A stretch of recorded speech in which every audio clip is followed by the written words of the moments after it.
Hi Crafty friend, it's me, Justine. I am so excited to show you this video today because I've been waiting and waiting and waiting to film it until today because I've been waiting for things to come in the mail, and those things are the new BetterPress ink colors. Look at how beautiful they are. I'm going to talk about these a little bit more on a video that I'm putting up in 2 days, so if you want my thoughts and opinions on the new colors, you'll have to wait, but I'm going to use them today, so maybe I'll tell my opinion then. I don't know. Anyway, the alphabet. If you haven't seen it, you're going to want to at least pick up your initial or your first or last name. I have my J here. I have the D for Dvorak. I can't even wait to make some of these. So I have 10 letters. Right now, I will hopefully pick up the full alphabet in a bit, but they are a little spendy, so I'm going to kind of take it at my own risk. And then I also have the W, which I think they sent all the influencers. I don't know, but I digress. Right now, I'm so happy because I have my J and my D, and I have my P, and the P is going to be for my mom, and I made some cards already with that. So let's show you what I've made. A little bit of show and tell in the beginning. Never hurt anybody. Anyway, these two beautiful purple loveliness, purple beauties I made for my mom. Look how pretty they are. I did watercoloring on them, and I used the really fun embossing folder from January, so that has been perfect. I think that the fluted circles are perfect for these letters to be a beautiful standout circle die that has that little extra frill on the edge, and it just to me is perfecto, perfectenschlag, as Dwight would say. Anyway, so these are from my mom. Hi mom, if you're watching, you probably have these by now, but anyway, I'm going to demonstrate on this video how I watercolor, so you're going to get a look at that. And then another one that I've done was this one, which is with sympathy. I used the bark. Was it bark? Yes, I used bark. Wow, I feel so proud of myself. I remembered the color. Anyway, I use bark for the actual better pressing, and I love that texture. Everyone who gets a card is going to feel that texture. Anyway, I added the sentiment with sympathy, and then I watercolored the flowers, and can you see what I did to the centers? I'll wait. I added metallic paint pen to the centers, and I used the Pilot one, which is not my favorite. I'm just going to throw it out there, but it does have a fine tip. This one, so I don't know, use at your own risk because this one blots. I went pretty risky and used it on this, but I think in the future I'm just going to use the one from Deco Art. But anyway, there's a look at that. So today on the video, let's tell you what we're up to. Now that you saw my finished projects, today on the video, I'm going to watercolor. We're going to better press with some new inks, and then we're going to glimmer. We're going to glimmer the W. Oh, for those of you who are wondering, each letter comes with an extra sentiment. So here we're opening up the K. I got the K for my beautiful Aunt Chris because I'm going to make her some cards. This one is the K, so you can just do just the K like I did just the P, and then you get an extra sentiment that comes with it. So this one says you are so kind, and then the K makes it kind. So that is what every letter does, and I think that is so neat. So yeah, I'm sorry about my voice today. It's just been a little off, we'll say. I don't know if I have another cold or what, but I don't know. I get coughed on a lot of the time at school, so who knows at this point. Anyway, let's just dive right in. We're going to do watercoloring first. I am going to use the new water brushes from Spellbinders and give them a try. I'm not usually a water brush person, so I don't know how this is going to go. But I'm going to give you my honest opinion, so hope you're ready for that. Okay. I, of course, am going to use my Tim Holtz watercolor pencils. I do have the Altenew woodless ones as well. So I'll show you those. The packaging on this is just over the top amazing. Anyway, I do have these. Sometimes I pull them out too. I don't really see too much of a difference between the Tim Holtz one and the Altenew ones, but I don't know. I like the Tim Holtz ones. You know, should we use my Altenew watercolors? I have not used these yet. We're gonna do that just for fun. Okay. Altenew watercolors. You don't even want to know how long it took me to unravel all of these little packages. You guys. We'll just say it was a full episode of SVU. Okay. I'm going to go in with the fine tip because this was the brush size that I am more used to for watercoloring without a water brush. So that's what I'm going to do first. So I'm first going to go ahead and fill up my brush. So to do that, you just put water in the center. It's a pretty big hole, so it's not too complicated. And then you just screw back on the lid. So I'll go add some water to this.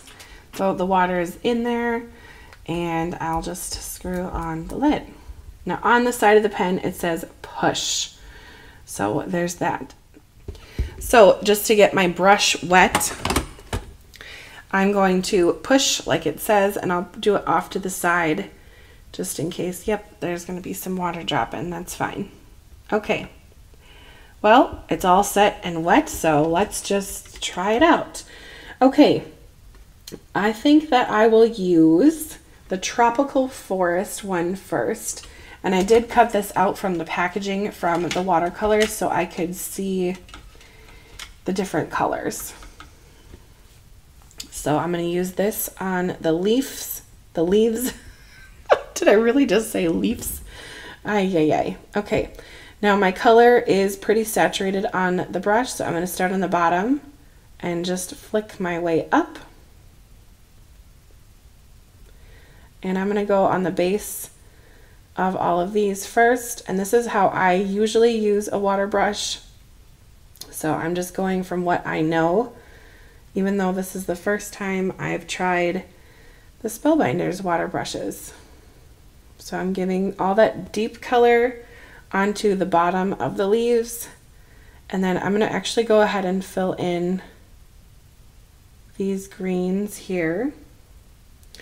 And I think I'm also going to use Green Meadows because that's a little darker, and my matting color is going to be this dark green. So I'll put that here. Sometimes I directly spray the watercolor palette with either, well, now I have my Mighty Mister, but just a spray brush would work as well. But with the water brush being wet already, I don't need to do that. Which is kind of a nice thing about water brushes. You can keep your palette a little bit cleaner. Okay, now do you see that big blob on there? That is too much paint, so I went into a wet pan, it's called pan, a watercolor pan, and got a big blob of paint, and I don't want big blobs. I just want a little bit of color.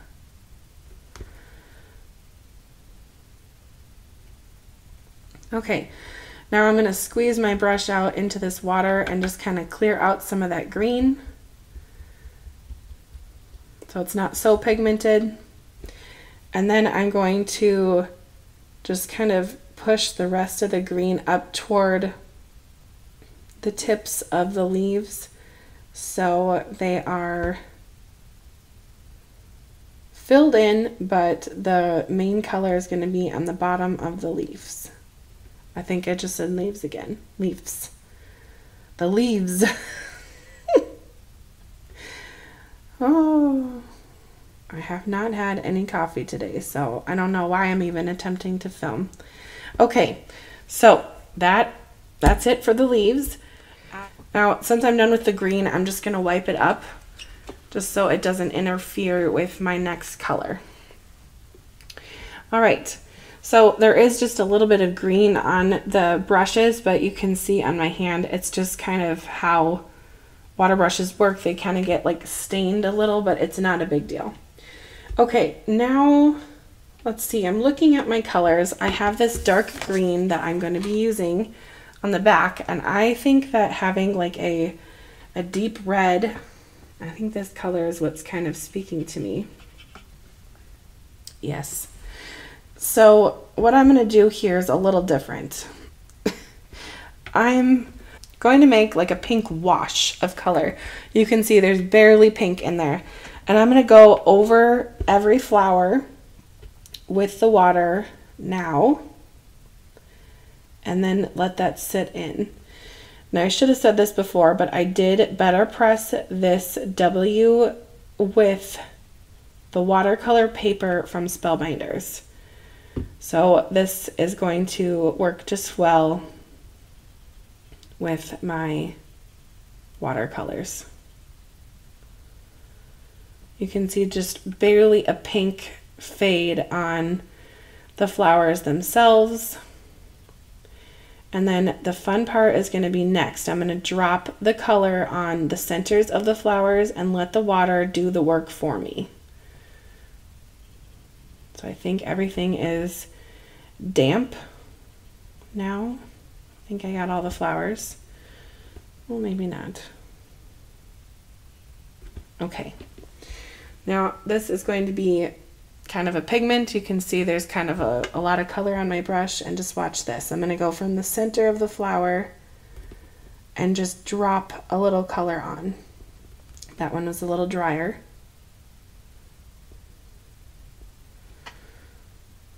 And it's spreading out by itself will make a really cool look. Might need more water on some of these guys.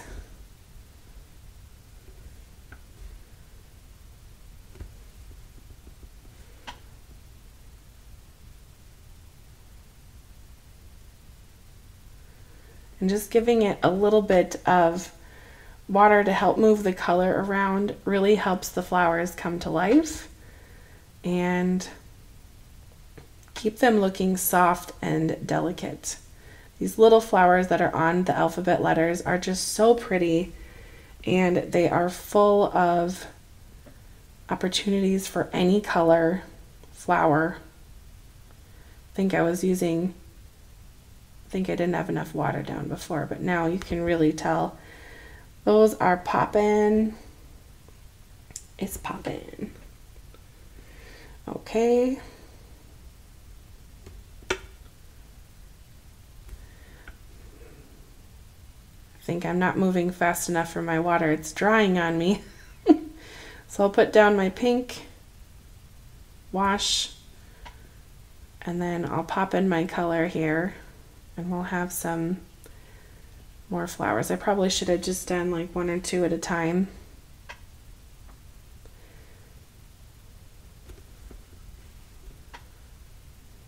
But that's kind of the fun part about watercoloring. It's never going to be the same every time because water is kind of odd that way. You can't control it as much as you can a marker because of that water. It's moving, it's wet, etc. But that's okay. And some parts of my flowers are going to be white still, and that is a look that I'm just fine with.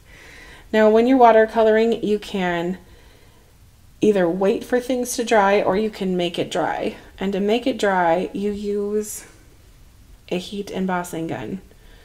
So what I'm going to do now is I'm going to make it dry by using my heat embossing gun. And then I'm going to come through and add more color.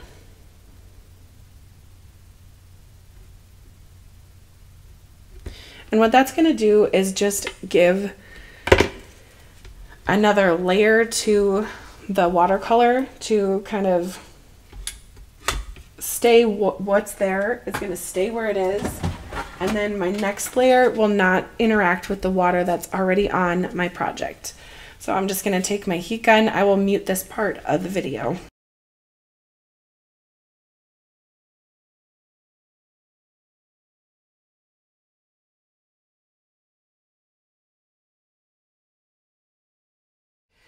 That didn't take very long at all. So hooray. Okay, now I'm going to get another little water moment here.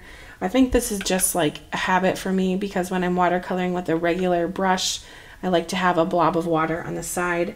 So I don't know. But we're going to go in with some of this one. What is this one called? Red Cosmos. And I'm going to pop that red into the center of these flowers and hopefully not cover up the black inked area, which I just did. There we go. And just put a little red down.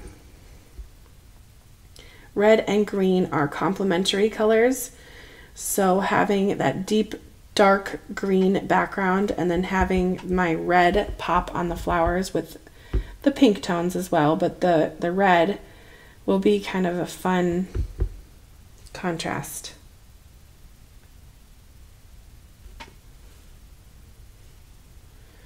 And it's kind of an artsy-fartsy way to look at it, so it doesn't have to be perfectly filled in. Every flower can be kind of different. Have some white space, have some darker red areas. It's okay.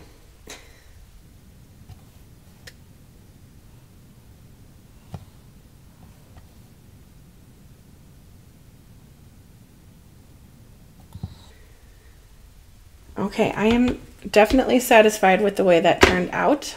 So I will just go ahead and put my watercolors away. And I'm just going to let this dry on its own. And then I will add it to the background and give you an update on it at the end. I'll probably add some bling of some kind to this. Nothing too sparkly because it is a sympathy card, but not, I don't want to just leave it as it is because I think it needs just a little more oomph. My overall consensus on the water brushes are I like them. I will have to train myself on how to use them because it is a new skill. So that's my thoughts. Okay, I'm gonna get my platinum all set up over here and then I will get my BetterPress out and let's BetterPress with some new inks. The moment I've been waiting for 2 months. Oh my goodness, the patience.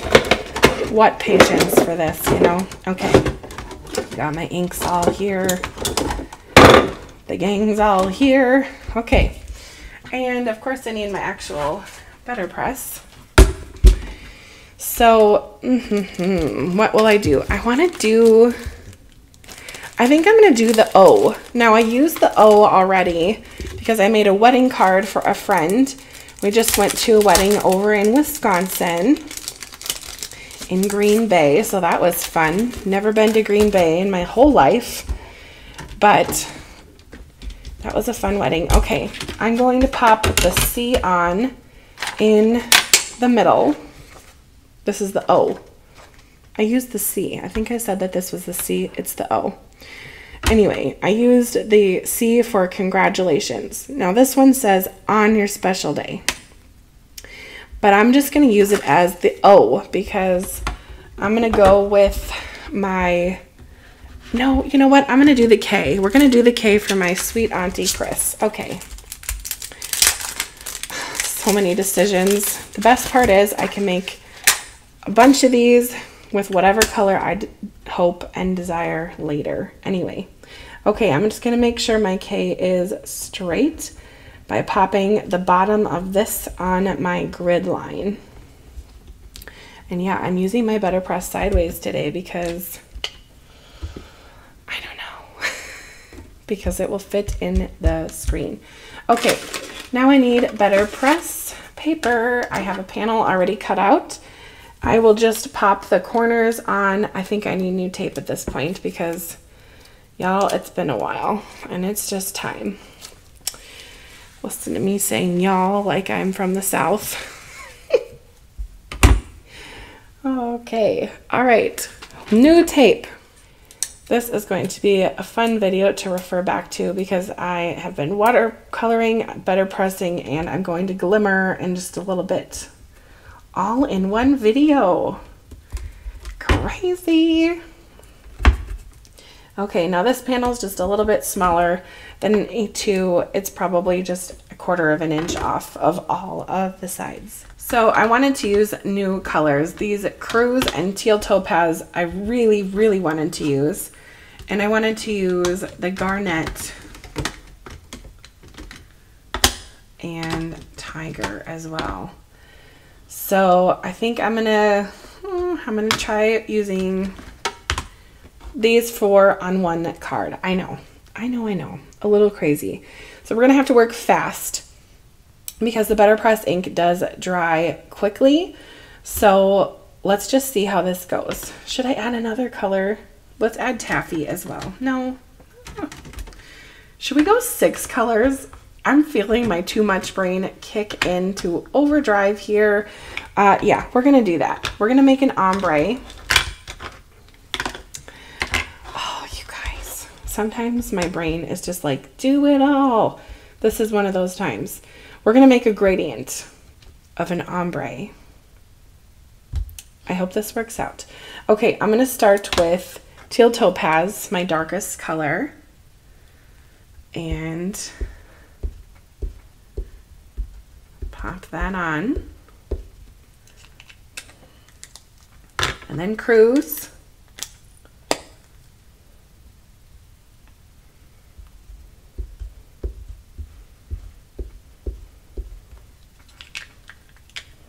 Okay, I feel like 6 colors was a bit ambitious. I'm gonna just stick with 4, I think. And then now Peridot.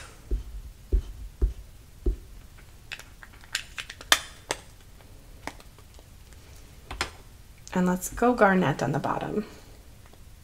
No, let's go Tiger. El Tigre. Okay. I don't know where that came from.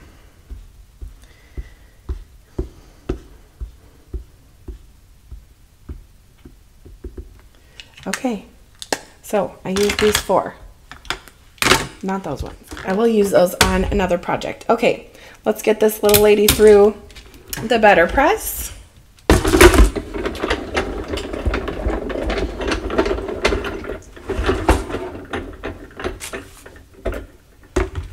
And let's see. Look at that. That is so pretty. Now I'm gonna have to use a whole bunch of these because she's gonna want more. Okay.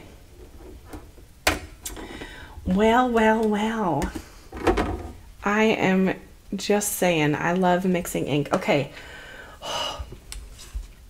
All right, I'm gonna clean this up and then let's try Glimmering, and then I will finish this one up with the Sympathy one that I started before as well at the end.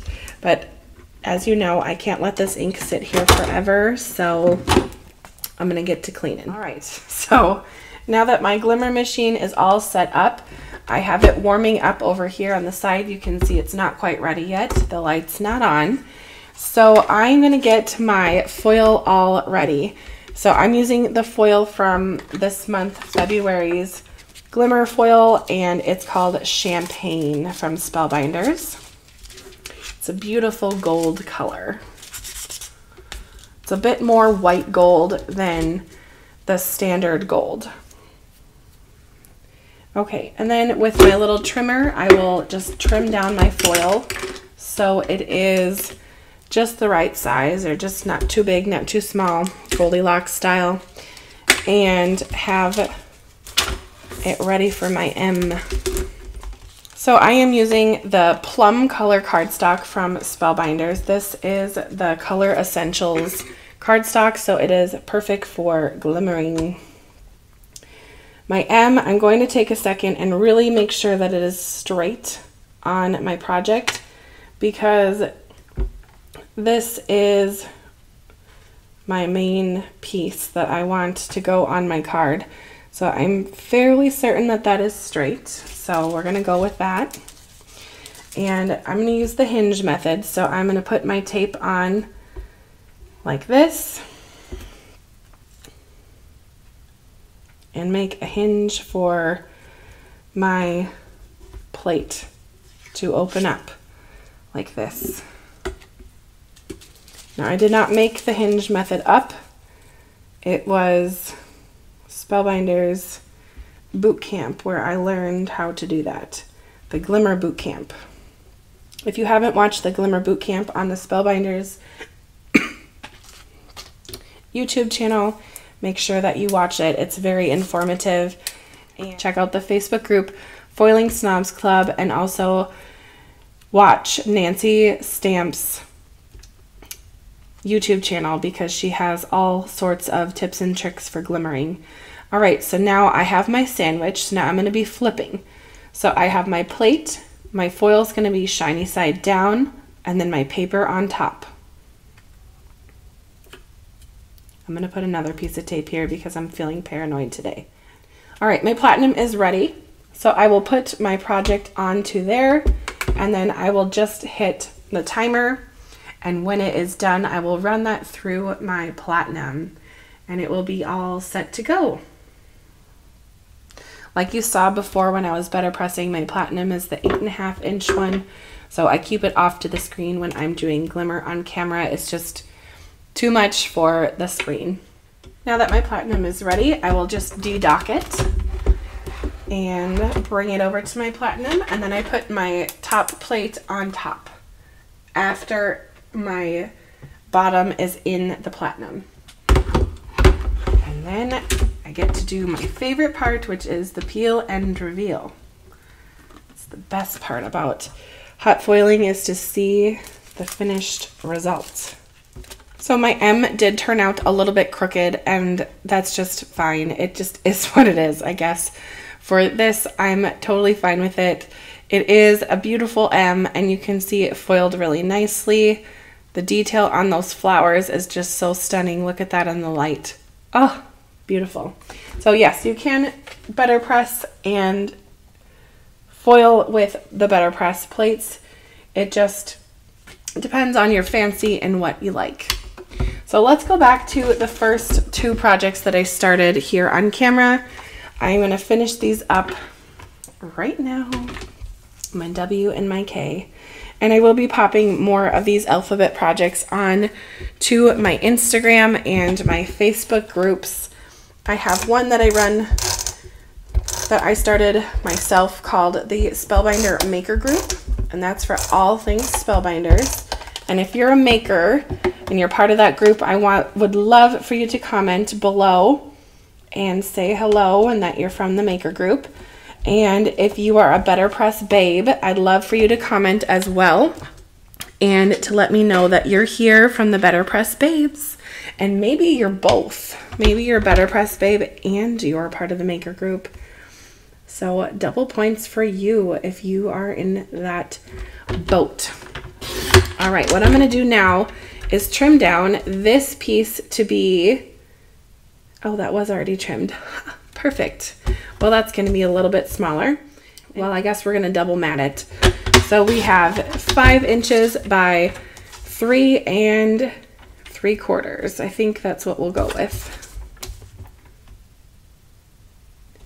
I think I'm just going to sneak off 1/4 inch here. I did that. Okay. And then,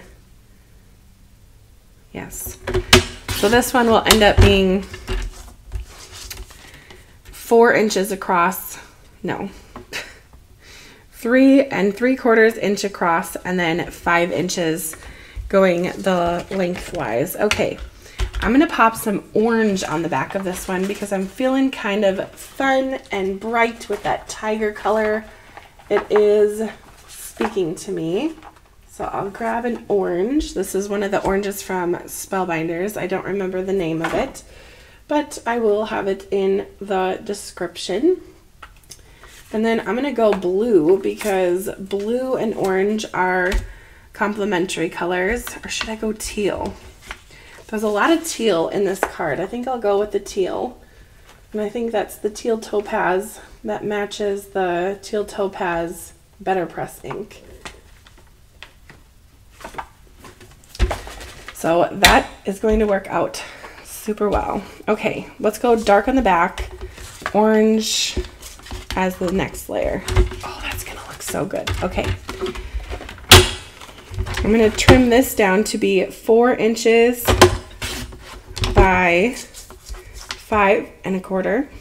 And then I will just layer these up with some tape runner. Anyway, should we get chatty for a second here as I finish these 2 cards? If you know, I'm from Minnesota. I'm a kindergarten teacher. It's mid-February, so you know the colds have started.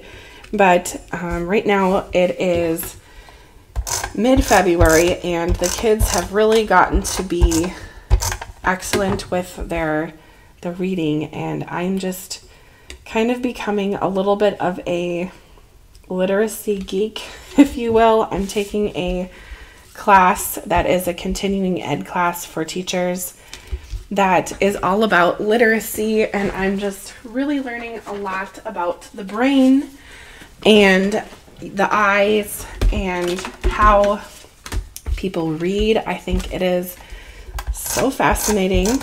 So let's just tell you a few fun facts. So according to research, your brain reads every letter that you read. Even if you are a speed reader and you're just glancing over words as you read quickly, your brain and your eye are taking in every single letter.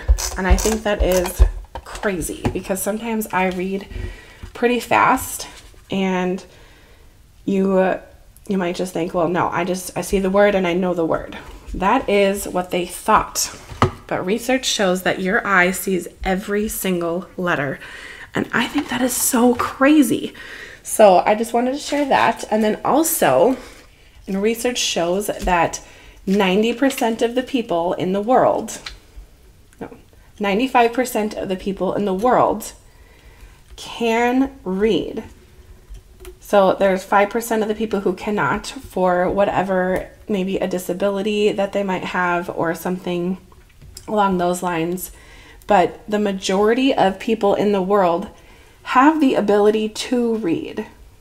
So I find that to be really interesting. And then, you know, as teachers or parents or grandparents, you might be asking, well, why can't, you know, why is there this big gap of the reading in schools and things if 95% of people in the world can read?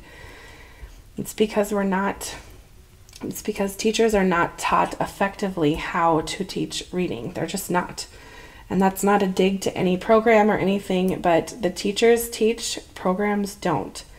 So that's a fact. So if we have adequate training for teachers, we can have better readers. So I just find that to be quite interesting. So there. Anyway, should we finish off that M card too? Let's do the M one. I don't know why I just jumped right back into these ones and I forgot about this one. I'm going to quick trim it down. I'm trimming it down to be 4 1/4 by 5 1/2 if you were wondering, but I am going to just take an 1/8 of an inch off of each side just so it is nice and straight and I don't have the M lopsided or anything. And then to finish this one off, I had a piece of gold mirror cardstock somewhere. Where did that end up? Okay, now I need a card base for that one. I do like to prep all of my card bases in advance, so when I am either filming or just having fun in my craft room, I can have card bases ready to go, and then I don't have to score and cut paper for that, and I can just keep making projects and such. So that is just my style. I think I'll go with the opal on this. These are the crystal gems. I just used these for a special project, so I got a new package of them. You'll know about the special project in a couple months, I guess. Not to tease you or anything, but that's just the way it is sometimes when I work with different companies and such. I can talk about some things and some things have to wait. Oh, that one was stuck to my finger. I'm just gonna go with 5. That is so fun. Okay, so I'll show you all the ones that I've made so far, but I, of course, will be making more as time goes on. I know it. Clearly I like the W and the P, but there's a look at what I've made, and then I have that C card that I'll pop on the screen here again one more time so you can see it. But overall, I think this one was my favorite that I made today. But I love playing around with the inks on this one, the new inks for sure. I'm doing some funky colors that I don't usually gravitate to, but okay. And then this one is just so fun with that glimmered M. Look at that detail on those flowers. I just find that to be so interesting. Anyway, let me know what you think. If you stuck around to the end, I would love for you to let me know in the comments. I'd like you to write in the comments crystal mix. That will be our secret code word for this video if you've made it all the way through. So we will see you next time, and I hope you enjoy better pressing or watercoloring or glimmering. If you've liked the video, make sure to hit the like button and subscribe for more videos like this one and more in your future. We'll see you next time. Bye, crafty friend.